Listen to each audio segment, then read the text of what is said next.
Staline restera l'un des dictateurs les plus sanguinaires de l'histoire.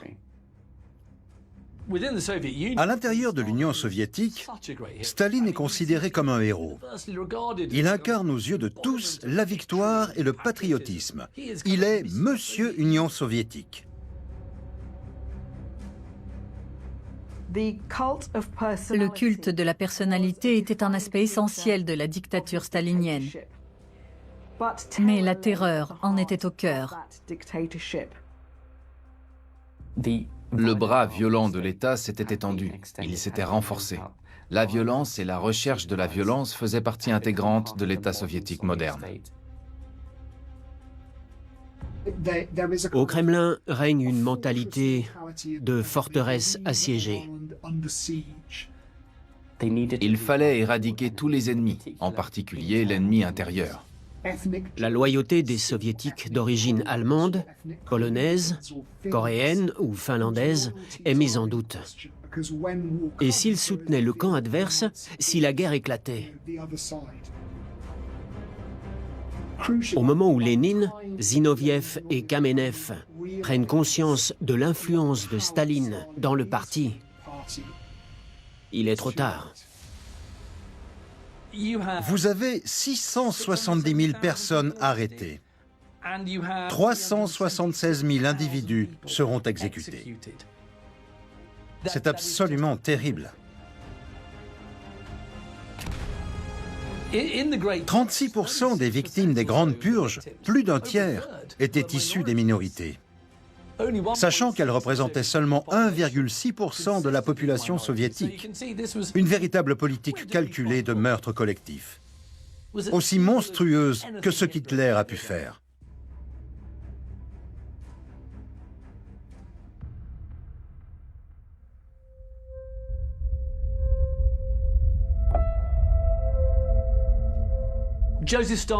Joseph Staline était un révolutionnaire géorgien qui allait devenir le dirigeant de l'Union soviétique. Il fait partie des titans du XXe siècle. Enfant, Staline était un jeune garçon maigre au tempérament instable. Le temps passant, il est devenu assoiffé de pouvoir. Il était malveillant et du genre à avoir la rancune tenace et la vengeance facile. Il était également sournois et manipulateur. Ces traits de caractère étaient présents chez lui bien avant qu'il se propulse au sommet d'un régime totalitaire. Staline était un enfant chétif, pour être honnête. Il avait une santé fragile. Enfant, il avait eu la variole et il en avait conservé des cicatrices. Ensuite, à l'âge de 12 ans, il a été heurté par un fiacre et gravement blessé. D'où son handicap au bras gauche. Apparemment, c'était une séquelle de cet accident. Il n'est pas impossible que ces cicatrices physiques aient joué un rôle dans sa façon d'exercer le pouvoir, comme s'il avait voulu compenser en se montrant implacable.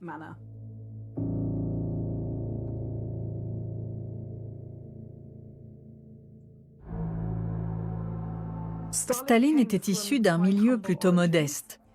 Sa mère était blanchisseuse et son père cordonnier. Le père de Staline s'appelait Vissarion. C'était un cordonnier. Il travaillait dans un atelier pour le compte d'un patron. Au début, ça se passait plutôt bien, les affaires tournaient bien, mais ça n'a pas duré. Staline et sa famille sont alors tombés dans la pauvreté. Vissarion ne l'a pas très bien supporté. Il est devenu alcoolique. Et quand il avait bu, il battait sa femme et son fils, Staline. Ces corrections ont, semble-t-il, eu pour effet de l'endurcir. À force de voir son père ivre à la fin de sa vie, Staline en avait conçu de la méfiance envers lui et les figures paternelles. Alors qu'il admirait et aimait sa mère, qui était une mère dévouée. Elle a fait ce qu'elle a pu pour envoyer Staline à l'école quand il était enfant. Il a grandi dans un monde de brutes. Il était extrêmement pauvre. Mais il a compris assez tôt que l'effort, les livres, l'école, pouvait être un moyen de s'extraire de sa condition sociale. À l'adolescence, il est entré au séminaire orthodoxe russe pour y suivre une formation. C'est d'ailleurs au séminaire qu'il a découvert certains livres interdits par la censure. Staline s'est plongé très jeune dans la théorie sociopolitique de Karl Marx, ce qu'on appelle le marxisme. En Géorgie, où il a grandi, le marxisme se développait, mais ce n'était qu'une forme de socialisme parmi d'autres, opposée au régime et à l'autorité du tsar.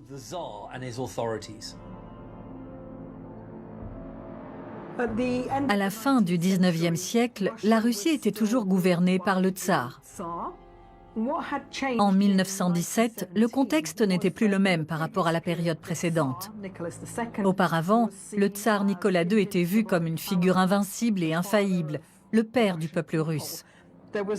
Son autorité était absolument incontestée, jusqu'à ce qu'il décide en 1915 de limoger son chef de l'armée impériale et d'assumer lui-même ce rôle. C'était donc lui qui était responsable des lourdes pertes endurées par son armée pendant la guerre. Pour la première fois depuis le début de son règne, le tsar n'était plus infaillible ni à l'abri des critiques.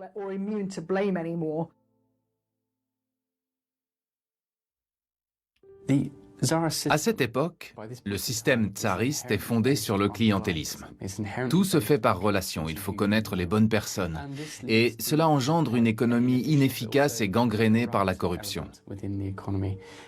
Petit à petit, au fil des ans, cette corruption est devenue de notoriété publique. Staline savait dans sa chair ce qu'était de grandir au sein des classes laborieuses et pauvres de l'Empire. Et il en avait conçu une véritable haine de cette Russie de privilégiés. La haine des riches a joué un grand rôle dans son désir de faire la révolution et renverser le système existant fondé sur les privilèges. Staline, qui était issu d'une famille pauvre, a été séduit par le Parti ouvrier social-démocrate de Russie, sa détermination à provoquer une révolution et tout son discours sur la lutte des classes. Il rejoint le parti à l'âge de 18 ans. Dès lors, il s'intéresse beaucoup à la révolution. Il s'engage activement et veut contribuer à développer et faire croître le parti.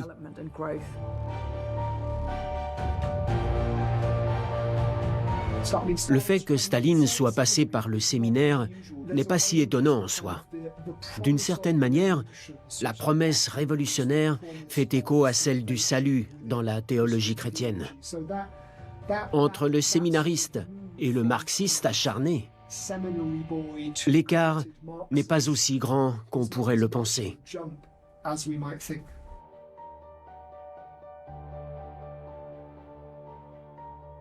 Le fait d'avoir grandi dans la pauvreté a sans aucun doute eu des répercussions sur les convictions de Staline par la suite. Enfant, il a connu la misère, il a vu sa mère se débrouiller bien souvent seule pour l'élever. À l'école, il voyait ses camarades venir avec leur matériel, et pas lui, faute de moyens. Il en a conservé un sentiment d'injustice. Mais à cause de ça, il était persuadé de connaître le prolétariat mieux que beaucoup d'autres.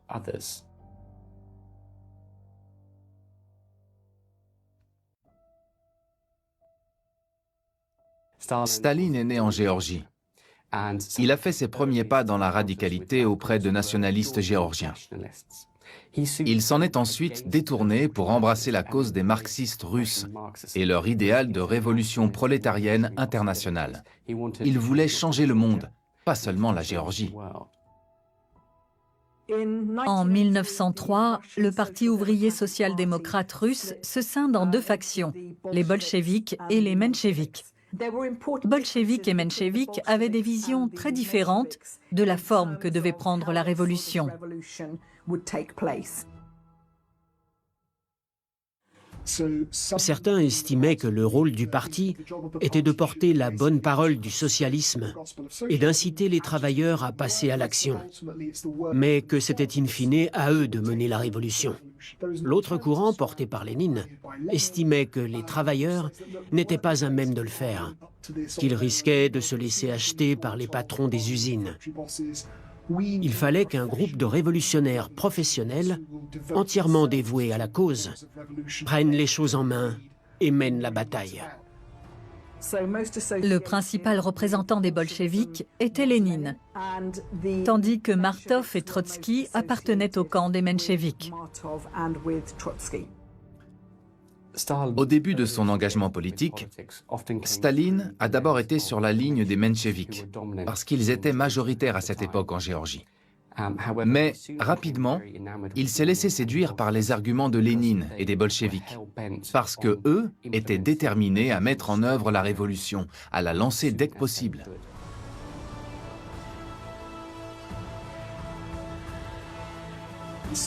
Staline participe alors aux basses œuvres auxquelles des révolutionnaires professionnels peuvent se livrer. Ça passe par l'organisation de réunions clandestines, l'impression de tracts ou encore le braquage de banques pour financer la lutte. C'est là qu'il a fait ses armes de révolutionnaire. Dans le monde tumultueux de la lutte clandestine en Géorgie, au début du XXe siècle.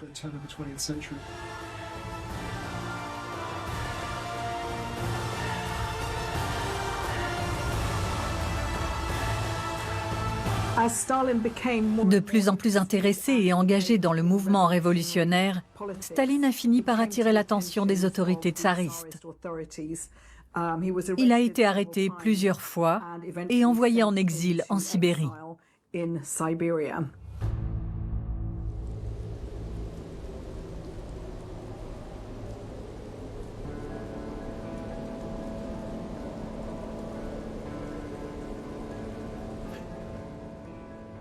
Roman Malinovski était un bolchevique bien connu avant la révolution russe.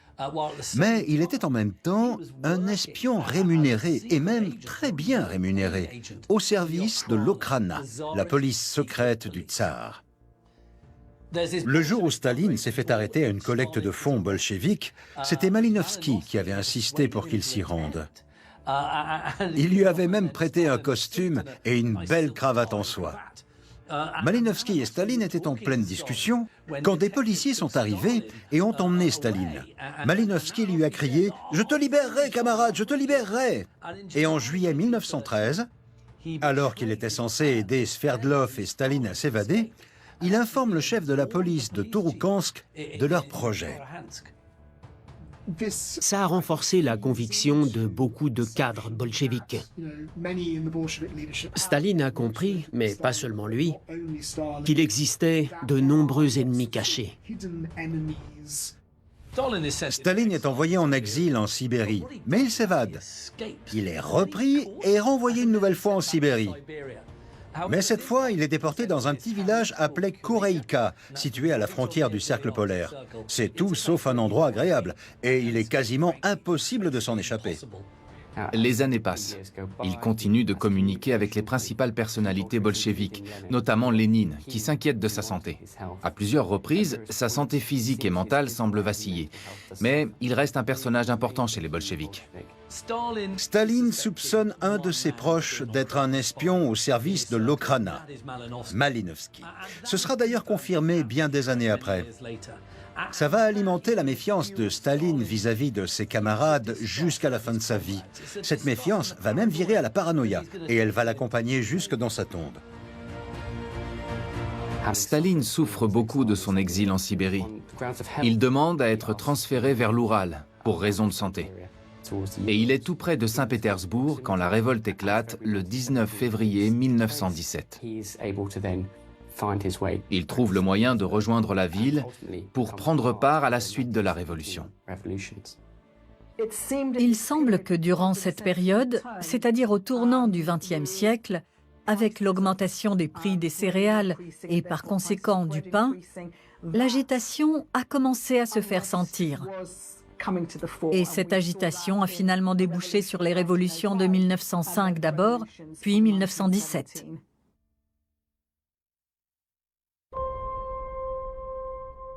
Staline rentre à Petrograd ou Saint-Pétersbourg en mars 1917. Il prend les rênes, aux côtés de Kamenev dans un premier temps, puis seul, du principal journal bolchevique, Pravda. Cette position lui offre un rôle de premier plan au sein des bolcheviks, à partir de 1917. En 1917, de l'avis général, le problème c'est Nicolas II lui-même. Tout le monde considère que c'est sa gestion calamiteuse de la guerre qui a mené la Russie au bord du précipice. Une grande partie de l'élite russe espère éviter une révolution violente, venue du bas, en évinçant Nicolas II du pouvoir. Malheureusement pour elle, en le forçant à abdiquer, elle va finalement ouvrir les portes à la révolution et non les fermer.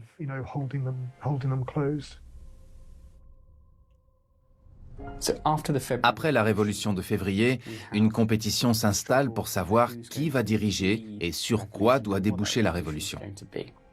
Au début, on a un gouvernement provisoire qui est mis en place et qui contrôle les fonctions exécutives clés de l'État.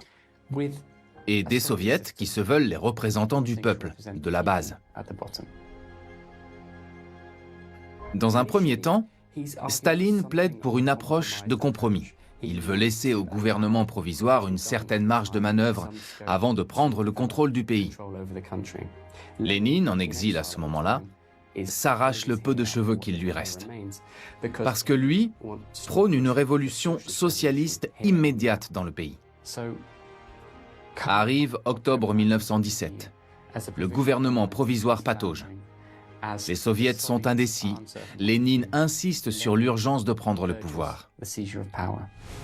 Lors de la révolution d'octobre, les bolcheviks envahissent et prennent le contrôle de bâtiments clés comme les agences télégraphiques ou les gares. Les bolcheviks léninistes avaient toujours clamé tout le pouvoir aux soviets. La paix, la terre et le pain. Donnez du pain au peuple. Mettez fin à la guerre. Donnez des terres aux paysans. Les bolcheviks se voyaient comme les gentils. Ils croyaient être en train de créer une société juste et sûre, libérée de toute oppression ou tyrannie. Si cela impliquait de tuer quelques individus au passage, tant pis, c'était le prix à payer. Le lendemain, Lénine forme un gouvernement appelé le Conseil des commissaires du peuple et en prend la présidence. Ils placent leurs hommes à la tête de ce qui s'appelait avant des ministères et qui s'appelle maintenant des commissariats. C'est un nouveau gouvernement qui se met en place, les prémices d'une nouvelle terreur rouge, comme on le verra plus tard.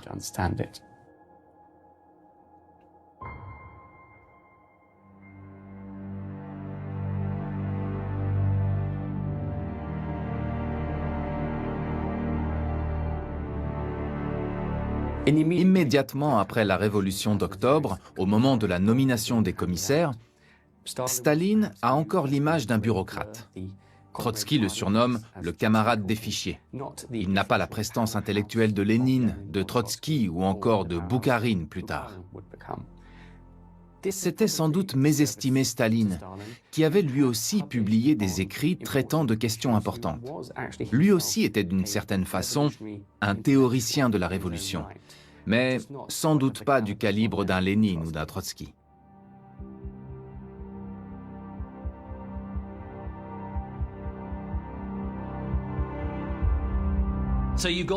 Trois personnalités sont les principaux rivaux politiques de Staline. On a d'abord Léon Trotsky, commissaire du peuple aux affaires étrangères de la République socialiste fédérative soviétique de Russie. On a ensuite le vice-président de Lénine, un homme du nom de Lev Kamenev, et enfin le président du soviet de Petrograd, un dénommé Grigori Zinoviev. Ces trois hommes, Trotsky, Kamenev et Zinoviev, prenaient Staline pour un paysan parce qu'il n'avait pas fait de brillantes études. Ils se croyaient supérieurs intellectuellement. Ils le regardaient de haut. Ils ont commis une erreur en le sous-estimant. Au départ, quand Lénine a fait la connaissance de Staline, il s'est enthousiasmé pour ce jeune révolutionnaire originaire de Géorgie, en qui les multiples ethnies et nationalités qui composaient le système impérial russe pouvaient se reconnaître. Mais après 1917, des tensions sont apparues entre eux. Il semble qu'à cette époque, Lénine ne faisait pas complètement confiance à Staline. Et ça ne s'est pas arrangé par la suite. À l'origine, Staline est nommé secrétaire général du parti. Si ce poste s'est révélé stratégique dans les années qui ont suivi, à ce moment-là, au départ, il avait surtout un rôle d'organisateur. Bien sûr, Staline a été déçu par cette nomination, parce que lui voulait du pouvoir. Il voulait sa part. Il s'estimait moins bien servi que les autres dans la répartition des postes. Mais Staline a très vite appris à tirer profit de sa nouvelle position dans le parti. Il bénéficiait à ce titre de beaucoup d'avantages que les autres n'avaient pas. C'est lui qui dicte l'ordre du jour, préside les réunions. Le secrétaire général nomme aussi les nouveaux cadres du parti. Il se crée ainsi un réseau de fidèles. Il établit en quelque sorte un système clientéliste qui va lui être très utile. Le pouvoir qu'il a de dicter les sujets de discussion au sein du parti, de choisir les questions qui vont être soulevées, lui permet de peser. Au moment où Lénine, Zinoviev et Kamenev prennent conscience de l'influence de Staline dans le parti et du pouvoir dont il jouit en tant que secrétaire général, il est déjà trop tard. Quand il y avait des réunions importantes et des débats internes sur la politique à mener, Trotsky ou Zinoviev avaient beau être d'excellents orateurs et avoir des arguments convaincants, à la fin, les gens votaient comme un seul homme pour Staline, parce qu'ils lui devaient leur ascension.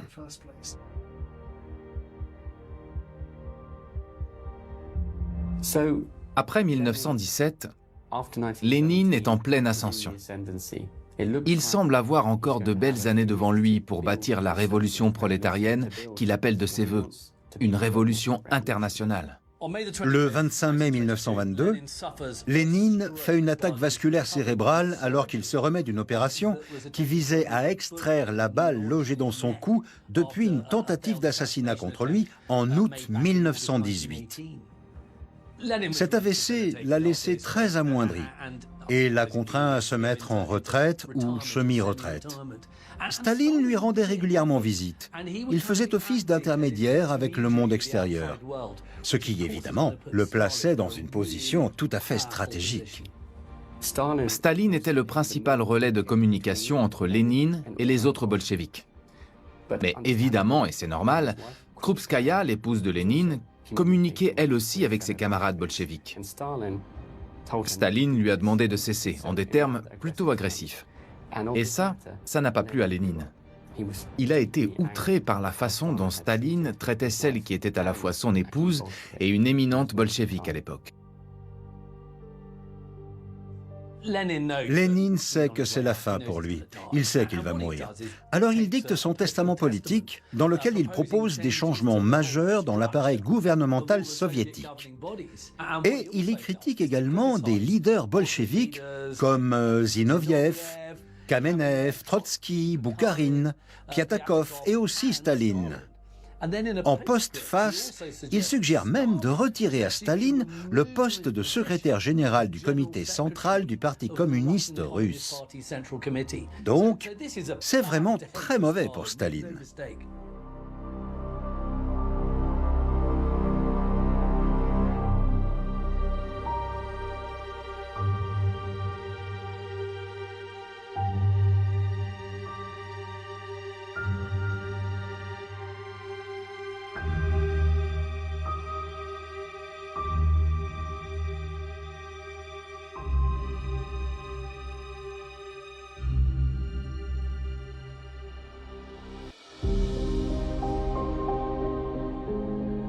Ce testament politique égratigne largement Staline. Il est critiqué pour sa rudesse, son attitude vis-à-vis de Krupskaya ces dernières années, et également pour ses tendances dictatoriales au poste qu'il occupe. Staline en est évidemment contrarié, mais il est convenu que ce testament ne sera pas rendu public. Et grâce à cette décision, l'image de Staline n'est pas écornée par la mort de Lénine. Le document a été censuré. La direction du parti s'est accordée pour ne pas communiquer dessus. Et ce n'était pas seulement une volonté de Staline, ça a fait l'objet d'un débat interne. Je crois même que Staline a dit « Vous savez que ce n'est pas Lénine qui parle, mais la maladie ». En mars 23, Lénine fait un nouvel AVC, le troisième, encore plus dévastateur, qui le prive de l'usage de la parole. Moins d'un mois après, il se retrouve partiellement paralysé du côté droit. Il est évident que ses jours sont comptés. Le 21 janvier 1924, Lénine tombe dans le coma et meurt un peu plus tard dans la journée. Évidemment, les places ont été très disputées pour porter le cercueil ou pour être dans le cortège funéraire, parce que ça marquait le début d'une course pour sa succession. Chacun voulait apparaître comme l'héritier légitime de Lénine.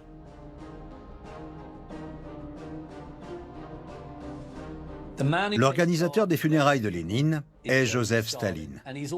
Il fait également partie des porteurs du cercueil, et ce, contre la volonté de la veuve de Lénine. C'est une question d'image pour Staline. Il veut apparaître comme un fervent léniniste et un ami dévoué. Staline a été assez malin et sournois pour profiter de la mort de Lénine. Il s'est placé dans la position du chef en prenant les choses en main. Il s'est assuré que ses rivaux, Trotsky en particulier, mais d'autres aussi, soient relégués au second plan. Il les a montés les uns contre les autres pour assurer sa propre suprématie. Staline crée une troïka à la direction du parti avec Lev Kamenev et Grigori Zinoviev. Avec cette tripartition du pouvoir, son objectif est d'empêcher Trotsky de gagner la guerre de succession qui risque de s'en suivre maintenant que Lénine est mort.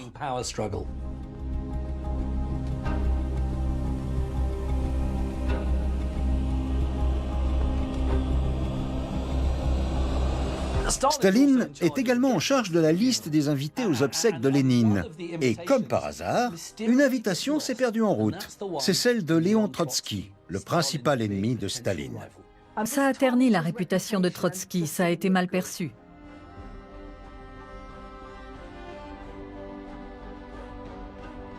C'est Staline qui a suggéré que le corps de Lénine soit embaumé. Les autres cadres du parti n'étaient pas forcément pour, mais il a insisté. Il l'a fait placer dans un grand mausolée communiste sur la place Rouge pour que le public puisse se recueillir et apercevoir une dernière fois Lénine.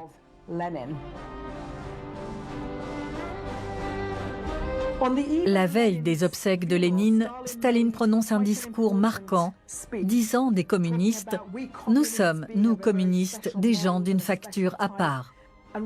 Essayant vraiment d'unifier un parti qui ne l'était pas. Ce qu'il dit en substance, c'est « Si nous voulons être les dignes successeurs du grand camarade Lénine, nous devons être unis ». C'était aussi une façon d'appeler le parti à s'unir derrière lui. Fin 1929, Staline a achevé de faire du secrétariat général le siège du pouvoir absolu sur le parti, et donc sur l'Union soviétique tout entière. Malgré les dernières volontés et le testament politique de Lénine, les manœuvres de Staline pour se placer en chef du parti et dirigeant incontesté ont porté leurs fruits. À partir de ce moment-là, le culte autour de la personnalité de Staline n'a cessé de grandir. Dans les années 1930, l'économie soviétique accusait du retard sur celle des puissances occidentales. La Première Guerre mondiale et les révolutions de 1917 avaient détruit une grande partie des fruits tirés de l'industrialisation et de l'urbanisation des décennies précédentes. Dans les années 20, certains indicateurs de l'économie russe étaient encore moins bons qu'à la veille de ce qui deviendra la Grande Guerre. Et Staline était déterminé à changer cela. Il ne voulait pas seulement que l'économie soviétique rattrape son retard, il voulait qu'elle surpasse celle des autres puissances. Pour y parvenir, il a mis en place des politiques de collectivisation et d'industrialisation qui ont eu des effets très concrets pour la population. La collectivisation avait pour but de rendre l'agriculture plus productive et mettre un terme à la propriété privée des terres. La collectivisation est la mise en place d'une agriculture contrôlée par l'État. Les paysans sont forcés à aller travailler dans des fermes collectives. Les terres et le bétail sont saisis dans les villages pour créer des fermes collectives où tout est décidé par l'État. La politique de Staline a entraîné une famine majeure dans l'Union soviétique entre 1932 et 1933, en particulier en Ukraine. Selon les sources, elle a fait entre 5 à 7 millions de morts. Le paysage socio-économique de la Russie a connu une transformation complète entre 1928 et 1938. L'industrialisation a été très brutale pour la population. Elle lui a été imposée par l'État, souvent avec des méthodes qu'on pourrait qualifier de martiales.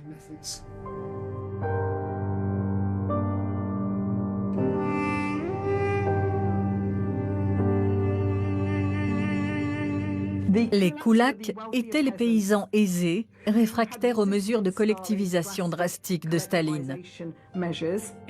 Historiquement, en Russie ou en Union soviétique, un koulak est un paysan riche et prospère. Un homme qui possède un terrain relativement grand, peut-être quelques têtes de bétail, des chevaux, qui a les moyens financiers d'employer de la main-d'œuvre et de mettre des terres en fermage.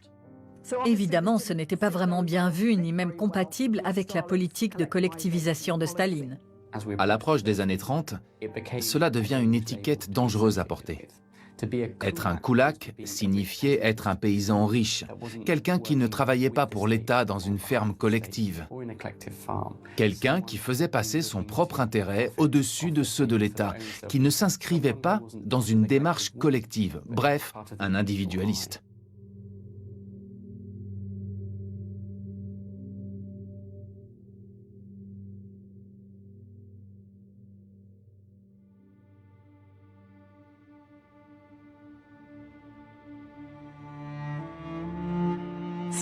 Staline voyait également dans les koulaks une menace politique. Staline se méfie beaucoup des koulaks. Il craint le contre-pouvoir qu'ils pourraient représenter. Il anticipe qu'ils pourraient éventuellement fomenter une insurrection contre lui. Alors il décide de neutraliser la menace en quelque sorte. Il les place dans 3 catégories. La première, appelons-la la catégorie A. Ceux-là sont fusillés ou emprisonnés selon le bon vouloir de la police secrète locale. Il y avait ensuite la catégorie B. Ces koulaks-là étaient déportés en Sibérie, en Arctique ou dans les montagnes de l'Oural, jusqu'au Kazakhstan, après confiscation de tous leurs biens. Et enfin, la troisième catégorie, la catégorie C, ceux-là étaient expulsés de chez eux et envoyés dans des camps de travail forcés dans leur district. Aucun de ces sorts n'était enviable. Quand les brigades de collectivisation étaient envoyées dans les villages russes pour confisquer le bétail et le grain des paysans, tous ceux qui s'y opposaient, même les plus pauvres, étaient qualifiés de koulaks.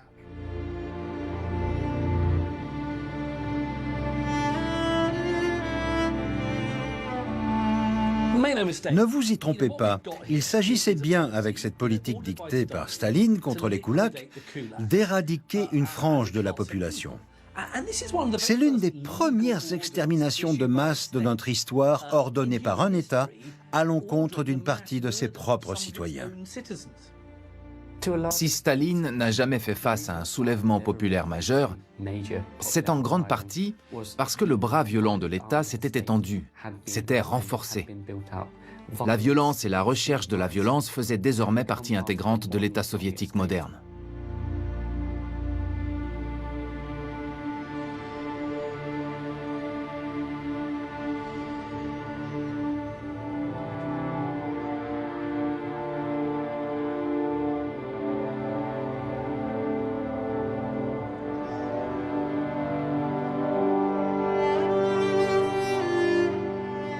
À force d'entendre les détails des ravages de la collectivisation et de la famine imminente, l'épouse de Staline en vient à se suicider. Le matin du 9 novembre, la femme de Staline se tire une balle en plein cœur alors qu'elle est seule dans sa chambre. Évidemment, elle meurt sur le coup. Staline considère son geste comme une trahison personnelle. Avec elle, c'est sans doute le dernier lien de Staline avec le reste de l'humanité qui s'éteint. Staline devient une personne beaucoup plus irritable, déraisonnable et belliqueuse. Il devient ce que lui-même appelait un éternel insatisfait.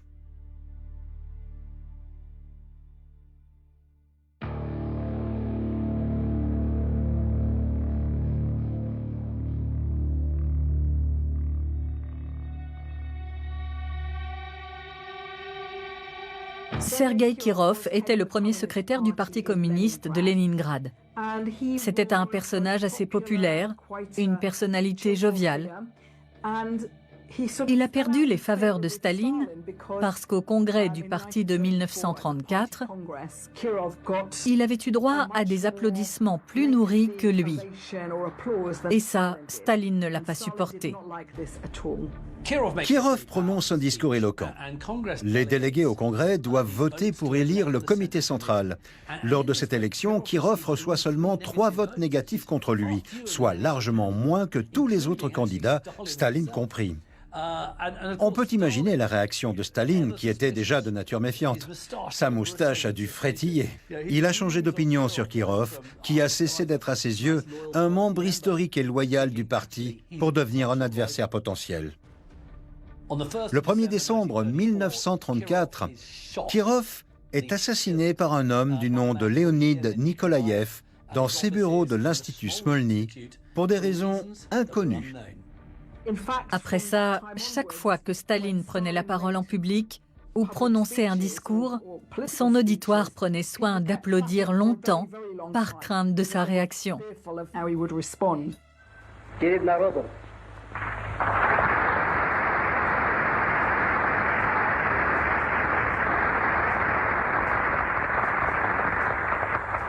Перед рабочим классом.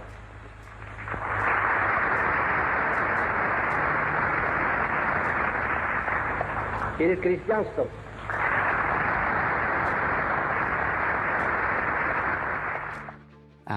On a beaucoup spéculé sur le rôle de Staline dans cet assassinat. Était-il impliqué? J'ai tendance à penser qu'il s'agissait probablement d'un meurtre commis sous le coup de la colère et pas forcément d'un assassinat ordonné par Staline. Cela dit, Staline a fait en sorte que cela lui profite. Staline est très malin et très fort pour exploiter politiquement des événements comme celui-là. Il en tire avantage. Après le meurtre de Kirov, Staline appelle à sanctionner rapidement et implacablement les traîtres et les individus reconnus coupables de négligence dans la mort de Kirov. Pour le dictateur, c'est le prétexte idéal pour se débarrasser de ses adversaires politiques.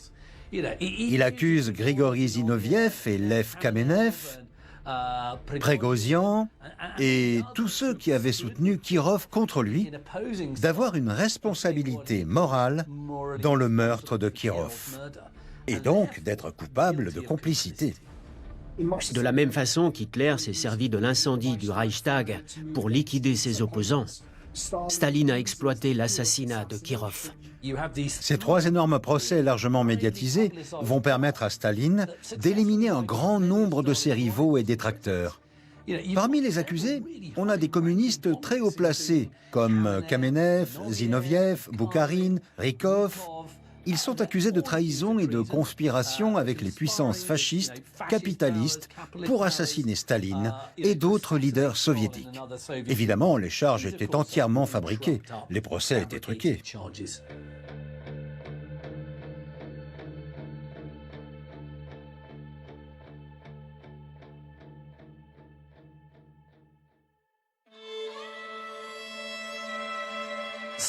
Staline soupçonnait un homme de son cercle proche d'être un agent de l'Okhrana. Cet homme, c'était Malinovski. Ça a d'ailleurs été confirmé bien des années après. Ça a contribué à alimenter la méfiance future de Staline vis-à-vis de ses camarades. Une méfiance qui s'est muée en paranoïa et l'a suivi jusque dans la tombe.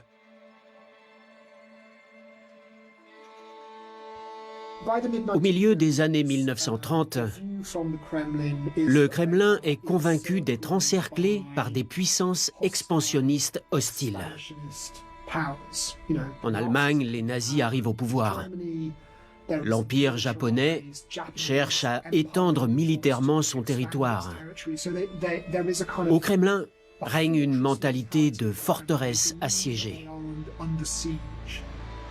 Staline a utilisé la terreur comme arme politique. La Grande Terreur est un terme qui désigne une large campagne d'arrestation et d'exécution, lancée à l'été 1936 et qui ne faiblira pas avant l'automne 1938. Il fallait éliminer tous les ennemis, en particulier l'ennemi intérieur. La loyauté des soviétiques d'origine allemande ou polonaise, coréenne ou finlandaise est alors mise en doute. Et s'ils soutenaient le camp adverse si la guerre éclatait.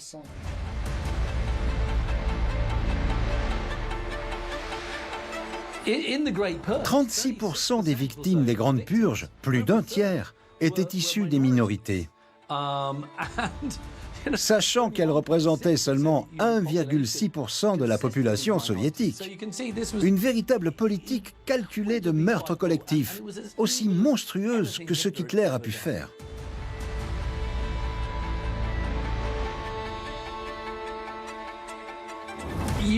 Vous avez 670 000 personnes arrêtées. Environ la moitié, plus de la moitié même, 376 000 individus seront exécutés. C'est absolument terrible. Des millions de personnes sont envoyées au goulag, un réseau de camps de travail forcé qui émerge dans les années 1930. Ça revenait quasiment à une condamnation à mort. En tout cas, ça signifiait partir pour une très longue période de travaux forcés.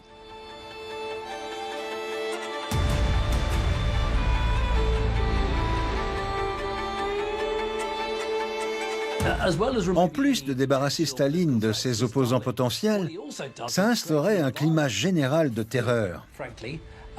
Il y avait toujours cette menace de la prochaine purge qui pesait.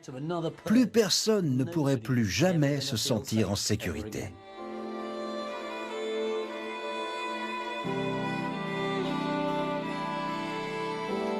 Même s'il avait éliminé une bonne partie de ses ennemis politiques, ou du moins ceux qu'il soupçonnait de l'être dans l'Union soviétique, Staline n'oubliait pas celui qui, à ses yeux, représentait la plus grosse menace et qui, lui, était encore en liberté. Je parle évidemment de Léon Trotsky.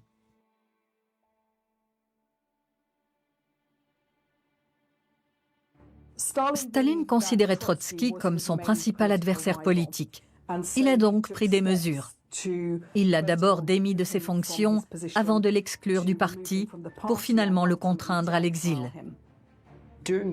Quand la lutte pour le pouvoir a commencé, Staline n'était pas le seul à craindre que Trotsky l'emporte sur lui. De nombreux dirigeants bolcheviques partageaient ses craintes de le voir accéder à la tête du parti. En octobre 1926, les partisans de Staline excluent Trotsky du Politburo. Derrière cette décision, on a l'ombre de Staline. Il œuvre en coulisses en discutant avec chacun, serrant des mains, promettant des faveurs. Il sait comment rallier les gens à son camp. Quand il s'agit de prendre des décisions importantes, comme le sort de l'opposition de gauche ou de droite, ils sont nombreux à se ranger à son avis. À la fois parce que c'est dans leur intérêt, et aussi parce qu'il a su les convaincre. Au moment de la lutte pour le pouvoir, quand Staline cherche à se débarrasser de ses rivaux, Trotsky est démis de ses fonctions dans le parti et chassé d'Union soviétique. Même en exil, Trotsky continue de s'opposer à Staline. Ce n'est pas parce qu'il n'est plus en Union soviétique qu'il doit se taire. Stalin's trial against me is built upon false confessions, extorted by modern inquisitorial methods in the interest of the ruling clique. There are no crimes in history more terrible in intention and execution than the Moscow trials of Zinoviev Kamenev and of Petakov-Radek. His trials developed not from communism, not from socialism, but from Stalinism, that is from the irresponsible despotism of the bureaucracy over the people. Je pense que Staline se sentait réellement menacé par Trotsky. parce que Trotsky était un intellectuel distant et souvent condescendant avec lui. Son maintien dans le parti aurait sans doute été difficile à supporter pour Staline et aurait peut-être entravé le sentiment de légitimité de Staline au poste de chef. Ça a sans doute aggravé le ressentiment qu'il nourrissait envers lui. Trotsky pouvait grandement lui nuire, en tout cas aux yeux de Staline. Trotsky était fermement décidé à faire valoir sa vision de ce qu'une révolution pouvait et devait être. Il savait que ces mots passeraient à la postérité. Il écrivait, il était même très prolifique, pour faire en sorte que la vérité soit révélée, que Staline soit renversé et que la révolution puisse reprendre son cours. Le 28 août 1940, Trotsky est dans son bureau quand un agent du NKVD natif d'Espagne, un dénommé Ramon Mercader, l'attaque. Il se sert d'un genre de pic à glace ou un piolet de montagne pour frapper et tuer Trotsky de la manière la plus sauvage et brutale qui soit. Et c'est bien évidemment Staline qui l'a envoyé.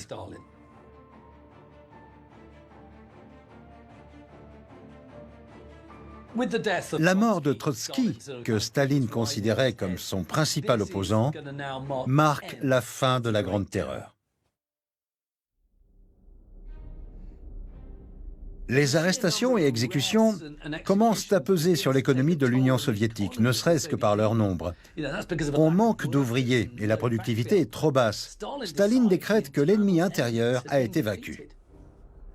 La Grande Terreur a été dévastatrice pour l'administration russe et pour pratiquement tous les secteurs de la société. Tout particulièrement pour l'armée, quasiment décapitée alors qu'on est à la veille d'une guerre. L'une des dernières purges de la Grande Terreur a porté sur l'armée rouge.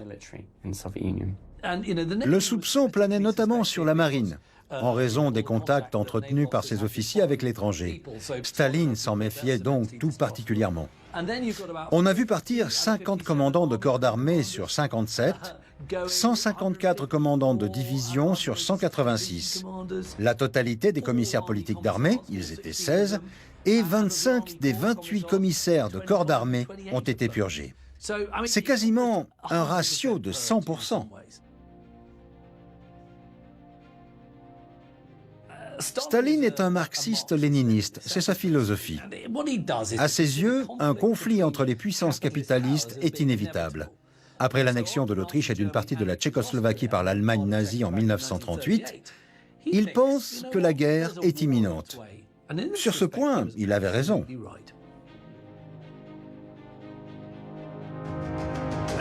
Comme la Grande-Bretagne et la France étaient réticentes à s'allier avec l'Union soviétique, Staline s'est dit qu'il obtiendrait un meilleur accord en se tournant vers les Allemands. L'idée, c'était de gagner du temps. Maintenir la paix avec l'Allemagne un peu plus longtemps lui permettrait de réarmer l'Union soviétique d'ici à ce que la guerre éclate.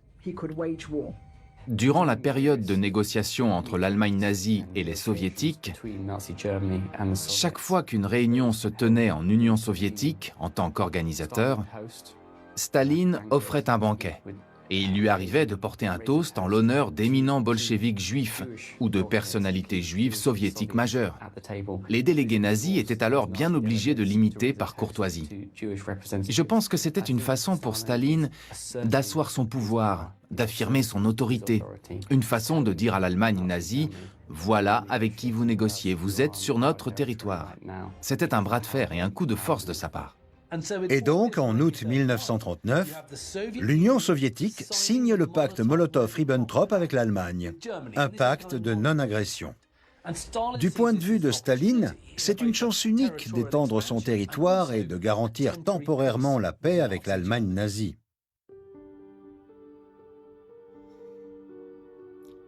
Les purges ont un impact non négligeable sur la stratégie militaire allemande durant la Seconde Guerre mondiale. Parmi les généraux allemands, beaucoup étaient opposés à une invasion de la Russie. Mais Hitler leur répondait que l'armée rouge était sérieusement diminuée depuis que Staline avait évincé ses têtes pensantes. Staline a été extrêmement surpris et choqué par le lancement de l'opération Barbarossa en juin 1941, c'est-à-dire l'invasion de l'Union soviétique par l'Allemagne nazie. En juin 1941, le pacte de non-agression vole en éclats. Et le front Est va devenir le théâtre d'une guerre d'une violence inédite. Pourtant, les services de renseignement avaient prévenu Staline que l'Allemagne allait les envahir, mais il les a ignorés. Il n'y croyait pas. Le résultat, c'est qu'il a été pris complètement au dépourvu.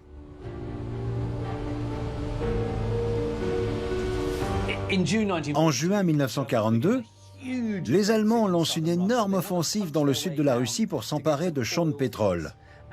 Pour ça, ils vont pilonner la ville de Stalingrad du nom du dirigeant soviétique. Imaginez la victoire pour la propagande si Hitler arrivait à la faire tomber. Je crois que quand l'Allemagne nazie a envahi l'Union soviétique, Staline s'est une nouvelle fois senti trahi par un adversaire avec lequel il avait pourtant négocié un pacte. Ça a accru son sentiment d'insécurité et sa méfiance.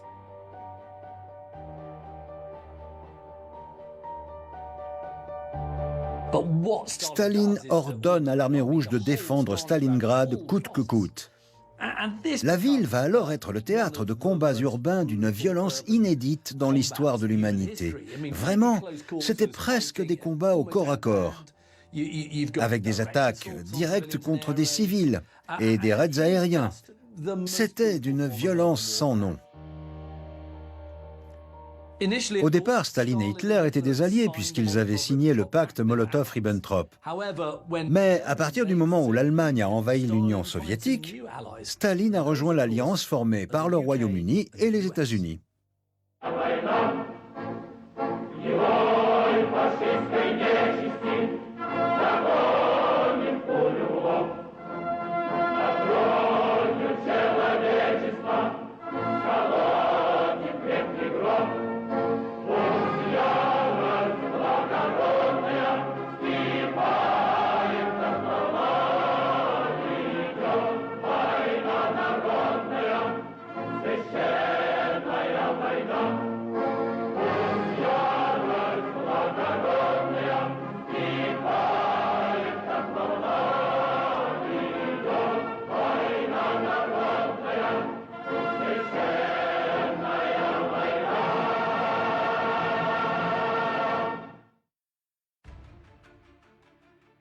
Stalingrad a été la bataille la plus meurtrière de la Seconde Guerre mondiale. Elle a fait environ 2 millions de pertes humaines au total. C'est l'un des plus grands bains de sang de l'histoire de l'humanité. Sur les 300 000 hommes que comptait la 6e armée allemande, 30 à 45 000 hommes ont été blessés et évacués. La moitié de ces effectifs a été décimée, soit par le camp adverse, soit par le froid. Et plus de 100 000 hommes se sont rendus aux Russes et ont été faits prisonniers. Seuls 6 000 d'entre eux sont rentrés vivants en Allemagne. On peut parler d'une débâcle absolue pour l'armée allemande.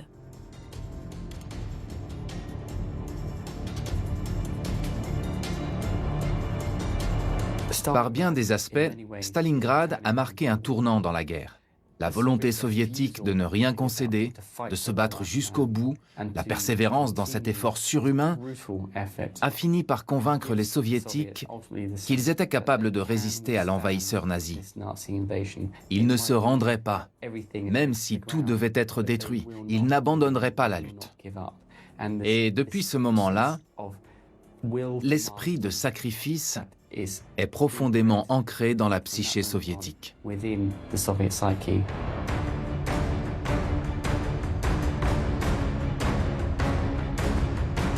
On sait que le propre fils de Staline avait été capturé par les forces nazies, qui ont offert de l'échanger contre certains des leurs. Et Staline a refusé leur proposition. Il semble que Staline était prêt à accepter que son fils meure en captivité plutôt que cet échange. Plus globalement, Staline ne tolérait pas que ses forces armées, les hommes et les femmes dans certains cas, qui combattaient au front, puissent se laisser capturer. Ils devaient combattre jusqu'à la mort s'il le fallait. C'était un honneur de devenir un martyr soviétique.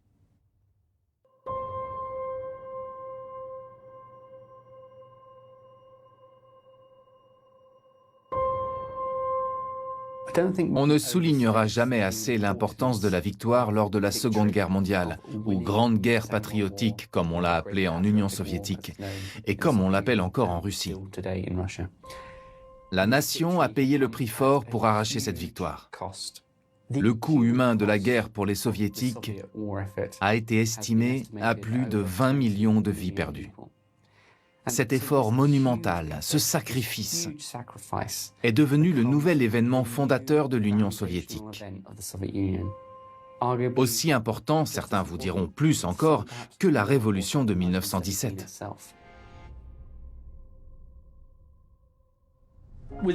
À l'intérieur de l'Union soviétique, Staline est considéré comme un héros. Il incarne aux yeux de tous la victoire et le patriotisme. Il est Monsieur Union soviétique.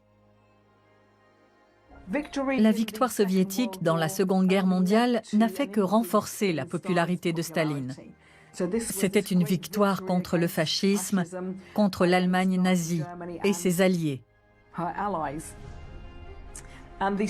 La machine de propagande soviétique s'est servie de cette victoire pour accroître encore davantage le culte du chef Staline.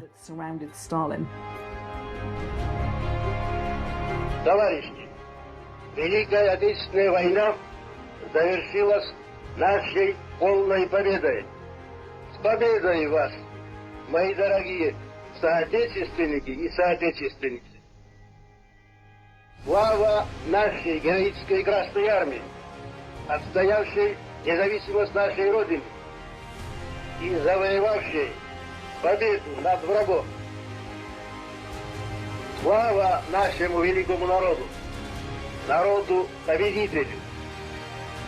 Вечная слава героям, павшим в боях, врагов и отдавшим свою жизнь за свободу и счастье нашего народа.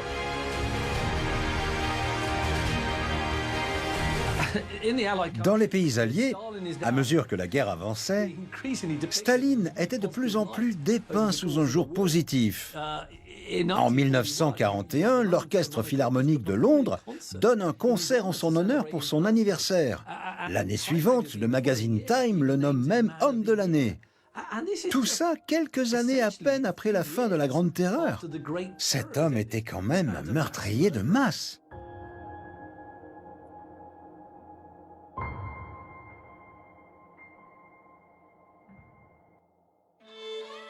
À la suite de la Seconde Guerre mondiale, l'Empire britannique entame son déclin, ce qui fera des États-Unis et de l'Union soviétique les deux puissances dominantes dans le monde.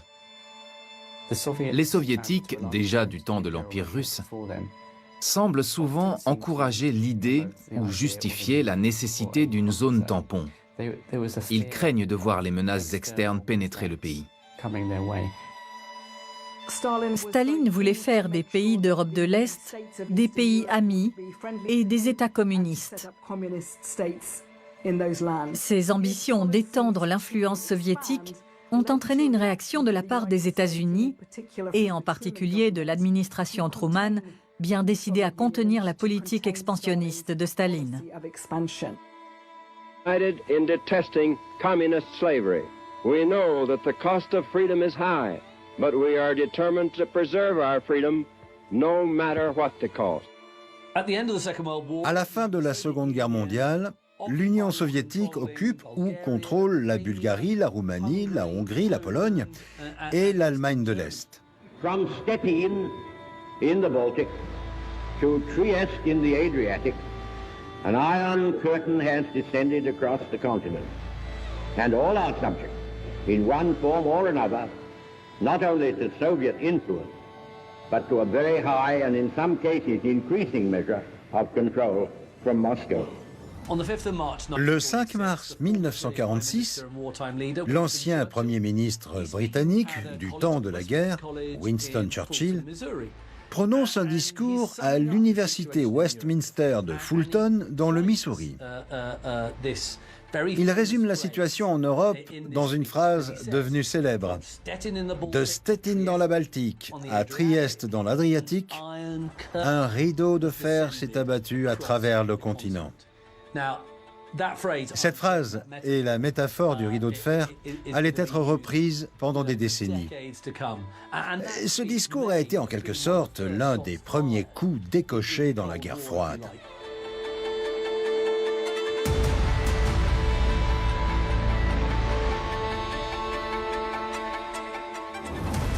Au lendemain de la Seconde Guerre mondiale, les pays de l'Ouest se sont mis à redouter la puissance supposée de l'Union soviétique, alors qu'en réalité, elle sortait très affaiblie du conflit, épuisée par l'effort de guerre qu'elle avait fourni, qui avait néanmoins porté ses fruits puisqu'il lui avait permis de résister à l'envahisseur nazi et de le repousser jusqu'à Berlin.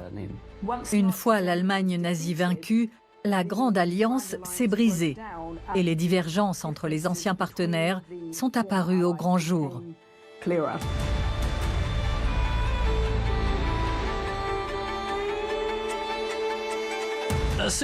Dès qu'il entend parler des bombes atomiques lancées sur Hiroshima et Nagasaki, Staline initie un projet soviétique de bombes nucléaires.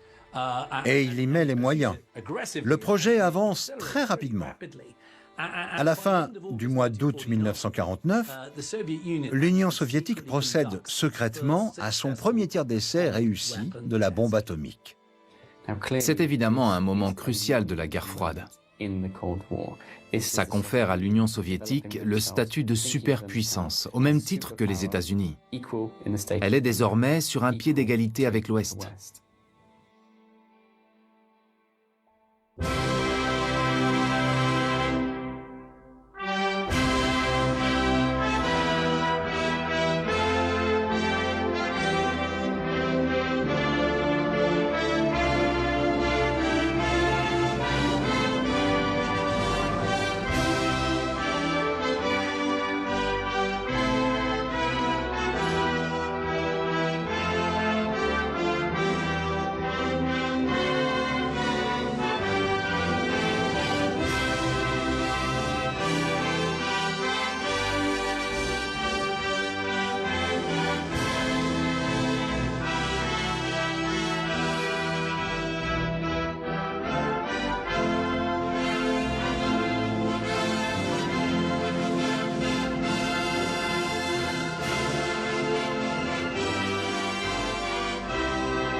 Staline restera l'un des dictateurs les plus sanguinaires de l'histoire.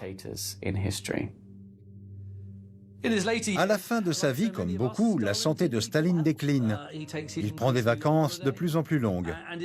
En 1950 et en 1951, il passe quasiment 5 mois dans sa datcha, sa résidence secondaire.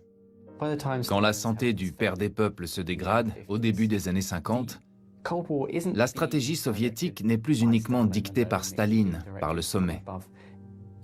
Les mécanismes et la structure de la guerre froide sont déjà en grande partie en place. Les points de tension, les domaines de compétition ont déjà éclaté au grand jour. Et les choses suivent leur cours sans que Staline doive intervenir au quotidien. Mr. Shchinsky, have you got any statement about President Truman's dishonesty? Please, excuse me. Does Russia have the atomic bomb? No, seriously. Well, won't you reply to me? De 1946 jusqu'à sa mort, Staline ne prononcera que 3 discours en public, dont 2 de seulement quelques minutes. Mais à ce stade, l'homme est déjà quasiment un dieu vivant. Son autorité, sa personnalité sont au centre du parti et ne sauraient souffrir d'aucune contestation. L'Union soviétique est en quelque sorte figée dans cette position, sans aucune certitude sur l'avenir. Elle est contrainte de s'adapter à l'état de santé de Staline. Le culte de la personnalité était un aspect essentiel de la dictature stalinienne. Mais la terreur en était au cœur. Le 1er mars 1953, les employés de maison de Staline entrent dans sa chambre, dans sa maison de vacances, sa datcha, et le trouvent à moitié inanimé sur le sol. Il a été victime d'une importante hémorragie cérébrale. On l'étend sur un canapé et il y connaîtra une lente agonie de 3 jours. Le 5 mars 1953, Joseph Staline meurt. Si on regarde le destin de Mussolini et Hitler, et qu'on le compare à celui de Staline, on peut se demander s'il aurait payé pour ses crimes si les Soviétiques avaient perdu la Seconde Guerre mondiale. À la mort de Staline, la nation l'a pleuré. Elle s'est demandé comment elle allait faire face sans le camarade Staline. Et comme celle de Lénine, sa dépouille a été exposée pour que le public puisse lui rendre hommage. Des foules énormes se sont déplacées. Staline avait beau être un meurtrier de masse, il comptait de nombreux adorateurs. La foule était si grande qu'elle a provoqué une immense bousculade qui a fait une centaine de victimes. Finalement, même dans la mort, Staline a continué de tuer.